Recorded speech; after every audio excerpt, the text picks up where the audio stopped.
नमस्ते, मैं हूँ रविंद्र गौतम और आप देख रहे हैं ब्लंटली स्पीकिंग। ब्लंटली स्पीकिंग में हम बात करेंगे शेयर मार्केट की कि नेक्स्ट वीक शेयर बाजार कैसे रहने वाला है, यानी कि 26 मई से लेकर 30 मई तक शेयर बाजार का क्या माहौल रहेगा। अगर हम लास्ट वीक की देखें तो निफ्टी ने 24,462 का लो बनाया और 25,063 का हाई बनाया और 24,853 पे फ्राइडे को क्लोज हुआ है। यहाँ पे एक चीज देखने वाली है कि जो लो बनाया है वो थर्सडे को 24,462 को लो बनाया है। उस दिन मार्केट बहुत बुरी तरह से टूटी और लेकिन उसी दिन एंड में चढ़ भी गई और मंडे को हाई बनाया था 25,063 का और फ्राइडे को तकरीबन 1% ऊपर मार्केट चढ़कर बंद हुआ है।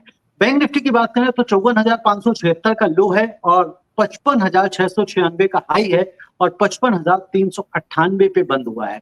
यहाँ पे भी देखें कि हम FII ने फ्राइडे को 1,794 करोड़ की खरीदारी करी है, जबकि थर्सडे को 5,055 करोड़ रुपए की बिकवाली करी है। तो इस सबको हम समझेंगे कि नेक्स्ट वीक माहौल कैसा रहने वाला है। सुभाष जी से, सुभाष जी आपका बहुत बहुत स्वागत है।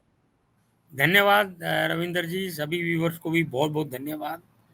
जी तो तो सुभाष रविंदर जी, जी, हाँ जी, सुभाष जी, सबसे पहले तो मैं ये पूछना चाहता हूँ कि थर्सडे को जो मंदी आई थी, एकदम से गिरावट आई थी, वो क्यों आई थी और बाद में फिर तेजी कैसे आ गई? क्या कारण रहे थे उस दिन?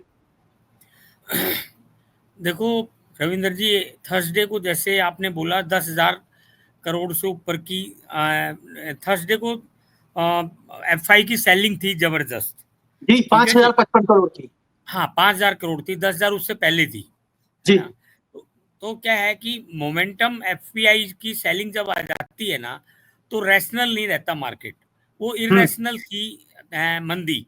इसलिए फ्राइडे को फिर तेजी आ गई और मार्केट करेक्ट हो गया। तो मार्केट में रैशनलिज्म हर टाइम हो ये जरूरी नहीं है, ठीक है जी। बाकी ट्रम्प के तो कुछ एक्शन आपको पता ही है। जी। यूरोपियन यूनियन से 90 डेज का पोज था, जी। बीच में ही उससे ट्रेड नहीं हो रहा था जी। एग्रीमेंट, बीच जी। में ही डिस्कशन स्टार्ट कर दी और एकदम ट्रेड डील जो है वो बंद कर दी। हाँ जी। कि भाई तुमसे अब नहीं होगा एग्रीमेंट और 50% टैरिफ लग जाएगा। तो इस तरह का बिहेवियर से मार्केट सेंटिमेंट यूएस का भी डाउन होता है और वर्ल्ड वाइड भी डाउन होता है। तो बिल्कुल ठीक ये है। बिहेवियर बड़ा इरेशनल है ट्रम्प का, है नहीं। तो जी। इंडिया को भी थ्रेट दे देता है हर टाइम, पाकिस्तान को सपोर्ट करना, बांग्लादेश को सपोर्ट करना, टर्की को सपोर्ट करना। पहले इंडिया को फेवर किया, लेकिन ये इरेशनल जो स्टेटमेंट एक वर्ल्ड लीडर से जब होती है तो शेयर मार्केट बहुत तेजी से रिएक्ट करता है। वहाँ हम्म। का यूएस का मार्केट भी 2% डाउन रहा है। FTSE, Nasdaq, dough zone, S&P 500, ये सारे मार्केट डाउन रहे हैं। और यूएस का इंटरेस्ट रेट जो बॉन्ड यील्ड है वो 4.59-60 तक चला गया, जो कि अब जी। नॉर्मल है। इतनी बॉन्ड यील्ड 20-22 साल के अंदर कभी नहीं बढ़ी। हम्म। तो इस इंटरेस्ट रेट इतना हाई हो रहा है। 30 साल का उनका एक बॉन्ड का पेपर था, $16 बिलियन का, उसके अंदर बॉन्ड यील्ड एकदम चढ़ गया, बायर नहीं थे कोई भी। तो ऐसे ऐसी सिचुएशन में इक्विटी मार्केट का सेंटीमेंट डाउन हो जाता है और इसकी वजह से हमारा मार्केट भी थर्सडे को डाउन हुआ, लेकिन थोड़ा सा फिर इंडियन मार्केट फ्राइडे को बढ़ गए। तो फ्राइडे को बढ़ गया, बिल्कुल। और जिस तरह से आपने कहा कि ट्रंप जो है अपने आप को स्थिर नहीं रख पा रहे हैं, अभी जिस तरह से ट्रंप ने एप्पल को भी धमकाया कि यदि आप भारत में मोबाइल बनाओगे, वहां पे मैन्युफैक्चर करोगे और अमेरिका में बेचोगे, तो हम आपके ऊपर 25% की ड्यूटी लगा देंगे, जिससे एप्पल के भी शेयर प्राइसेस धड़ाम हुए। हाँ, देखो तो एप्पल का भी 3-3.5% प्राइस डाउन हो गए। एक आईटी कंपनी को इस तरह से बुला के सिंपल उस कंपनी को कहा कि मैन्युफैक्चरिंग, भाई या तो ट्रेड एसोसिएशन से आप बात करें, पहले अपने व्यूज दें, फिर इस तरह से इंडिविजुअल धमकाना और ये भाई या तो तुम वहाँ पे बंद कर दो, यहाँ पर चालू कर दो मैन्युफैक्चरिंग, ये कोई मतलब किसी भी प्रकार से हम इसको सही नहीं ठहराते, है ना। तो इस तरह की अब वहाँ पे सारे टेक शेयर भी, सेमीकंडक्टर शेयर सब डाउन हो गए 2-2, 3-3%। तो और ताइवान को भी मैं धमका रहे हैं, उनकी कंपनियों को भी धमका रहे हैं, 100% इम्पोर्ट ड्यूटी लगा देंगे। यूरोपियन यूनियन पे तो डिक्लेयर रिकमेंड कर ही दिया है कि 50% ड्यूटी 1 जून से एप्लीकेबल हो जाएगी। तो ये वर्ल्ड मार्केट को सबको हिला रहा है ऐसी स्टेटमेंट्स। बिल्कुल ठीक है। और यहाँ पे एक चीज ये भी समझने वाली है कि अगर ट्रंप जो है अगर स्थिरता के साथ नहीं बात करेंगे तो सिर्फ ना ही उनको अमेरिका को चैलेंज आ रहा है बल्कि पूरे के पूरे विश्व में ये चैलेंजेस इकोनॉमी को लेके फेस करने पड़ रहे हैं। बिल्कुल सही है, क्योंकि क्या होता है कि कोई भी स्टेटमेंट देने से पहले पूरी राय मशवरा सब होता है। ऐसे इंडिविजुअल किसी कुक को बुला के उनसे बात करके और सीधा उनको थ्रेट कर दिया कि अपनी मैन्युफैक्चरिंग बंद करो, ये एक सही तरीका नहीं है। और ट्रेड मतलब बेसिकली उनको समझ नहीं आ रहा, टैरिफ में 70-75 कंट्रीज का मोमेंटम बन रहा था एग्रीमेंट का, वो मोमेंटम सबका ब्रेक हो गया। हम्म। जैसे यूरोपियन यूनियन को डाटा है, इंडिया इंडिया से भी वो ट्रेड एग्रीमेंट होने वाला था, अच्छे पॉजिटिव मूड में जा रहा था, लेकिन वहाँ पे जब तुम इंडिया के इंटरेस्ट के अगेंस्ट पाकिस्तान को सपोर्ट करोगे, बांग्लादेश जो कि गलत सपोर्ट है, वो एक टेररिज्म कंट्री है, उनको किसी भी प्रकार आप सपोर्ट देना, उनको हथियार देना, उनसे पॉजिटिव बात करना, उनको आईएमएफ की जैसे फंडिंग दी गई थी, है नहीं, तो वो एक सही तरीका नहीं था पाकिस्तान को जो फंडिंग दी गई इन स्पाइट ऑफ इंडिया के ऑब्जेक्शन के बावजूद, है नहीं। तो ये अमेरिका की सहमति दी गई है, और अभी वर्ल्ड बैंक से भी प्रपोजल उनका पेंडिंग है काफ़ी बड़ा। और तो ये इससे ये दर्शाता है कि ये इंडिविजुअलिज्म जो काम कर रहे हैं यूएस गवर्नमेंट, वो तरीका सही नहीं है। तरीका सही। और पीयूष गोयल भी ऑलरेडी अमेरिका पहुंचे हुए हैं वहां बातचीत के लिए, तो वो तो कर ही रहे हैं। और जिस तरह से आपने बताया कि भाई जिस तरह से धमका दें, भी एप्पल कोई मतलब रेडी खोमचे वाला तो है नहीं कि कल वो अपनी रेडी उठाएगा और आके वहां पे मैन्युफैक्चरिंग शुरू कर देगा, क्योंकि कोई भी आप यूनिट लगाते हैं मैन्युफैक्चरिंग, उसमें तमाम पैसा लगता है, समय लगता है। तो इन सब चीजों को देखना पड़ेगा एक। और दूसरा, क्या ट्रंप के पास ऐसी कोई पावर है जो किसी एक इंडिविजुअल कंपनी पे इस तरह का टैरिफ वो लगा सकते हैं? नहीं, एक कंपनी पे नहीं, वो तो सेक्टर पे लगेगा। लेकिन कहने का मतलब है इस तरह की बोलना, एक इंडिविजुअल आदमी को धमकाना, क्या होता है कि ये एक तरीका होता है, एक सेक्टर से बात करी जाती है, उन एसोसिएशन को बुलाया जाता है नहीं, वहाँ गवर्नमेंट अपनी राय रखते हैं, भी हम ये चाहते हैं कि यहाँ पे मैन्युफैक्चरिंग बढ़े, क्या क्या आपके प्रॉब्लम्स हैं हमें बताएं, और उनको एड्रेस करेंगे, उनको आपको इंसेंटिव देंगे, कोई आपका नुकसान ज़्यादा बढ़ रहा है, वो इस तरह से बात की जाती है। ये नहीं है कि भी स्ट्रेट फॉरवर्ड आप अपना प्रोडक्शन वहाँ बंद कर दो। उसकी यहाँ पे कितनी कमिटमेंट्स हैं, कितनी प्रोडक्शन है, कितनी चीज़ें कैपिटल इन्वॉल्व है नहीं, और एकदम कोई भी चीज़ न तो बंद की जा सकती न स्टार्ट की जा सकती। और यहाँ पे वो उसके बावजूद भी वहाँ एप्पल ने स्टेटमेंट दी है इंडिया के अंदर कि भी हम अपना प्रोडक्शन जारी रखेंगे, क्योंकि इंडिया ने भी क्लैरिफिकेशन लिया। तो वो in spite of American president threat, he is very positive that India production will continue and even it will expand. तो उसमें कोई उनको डाउट नहीं है। उनको कोई डाउट नहीं, बिल्कुल ठीक है। तो सुभाष जी, वैसी सिचुएशन में जिस तरह से भी पीयूष गोयल भी अमेरिका पहुंचे हुए हैं कि भाई उनकी जो कोशिश है कि जो 26% का जो रेसिप्रोकल टैरिफ है वो ना लगने पाए आफ्टर 90 डेज, जो एक पॉज का पीरियड था। तो इन सब सिचुएशन के बीच में आपको मार्केट के हालात नेक्स्ट वीक के लिए कैसे दिखाई दे रहे हैं, कि क्या हम एक्सपेक्ट कर रहे हैं? देखिए, ग्लोबल मार्केट में जो इन्फ्लेशन हाई है, इंटरेस्ट रेट हाई है, जापान का भी इंटरेस्ट रेट बढ़ रहा है नहीं, और मैं वहाँ पे फ्रस्ट्रेशन टाइप की यूएस में आई हुई है। जो डॉलर इंडेक्स 110 तक चला गया था, वो डिस्काउंट पे है, 100 से नीचे है नहीं। और इंडिया का फॉरेक्स रिजर्व्स बढ़ रहे हैं, करेंसी स्टेबल है, 85 के अराउंड घूम रहा है, क्रूड के प्राइसेस डाउन है, और इंटरेस्ट रेट घटने की संभावना है, इन्फ्लेशन कम है, अर्ली मानसून केरला में उम्मीद है जल्दी आ रहा है फर्स्ट वीक के अंदर, और अर्ली आ रहा है, यू कैन से। तो हाँ, वो भी फसल, मैंने पढ़ा हाँ, कि 16 साल या 19 साल का रिकॉर्ड टूटने जा रहा है, टूट गया। तो बैंकिंग में भी इंडिया वीआईएक्स, ये इंडिया आरएसआई बैंकिंग का 60 से ऊपर है, वीआईएक्स थोड़ा कमजोर है, 17 के करीब है। तो मिक्स सिग्नल्स हैं, लेकिन यह है कि मैं आपको रेंज बता देता हूं। जी। मैं जैसे निफ्टी हमारा 24,853 क्लोज हुआ था। हाँ जी। तो और फ्राइडे को तो हम बेटर थे, है नहीं। बाकी रेंज 24,350 से नीचे मैं नहीं देख रहा मार्केट जा रहेगा, और ठीक है, ऊपर में 25,450 तक रहने की संभावना है। मतलब निफ्टी आप 24,350 से लेके 25,450 के बीच में देख रहे हैं। देख रहा हूँ। जी। हाँ जी, और और बैंक बैंक निफ्टी? निफ्टी 55,398 पे क्लोज हुआ था। जी। ये 54,450 से 56,450 के बीच में रहने की संभावना है। 54,450 से लेके 56,450। हाँ जी, हाँ जी। जी। अभी जैसे फाइनल जीडीपी की फिगर आएगी, मैं 31 मई तक, वो ऑब्जर्व करने वाली चीज़ें हैं।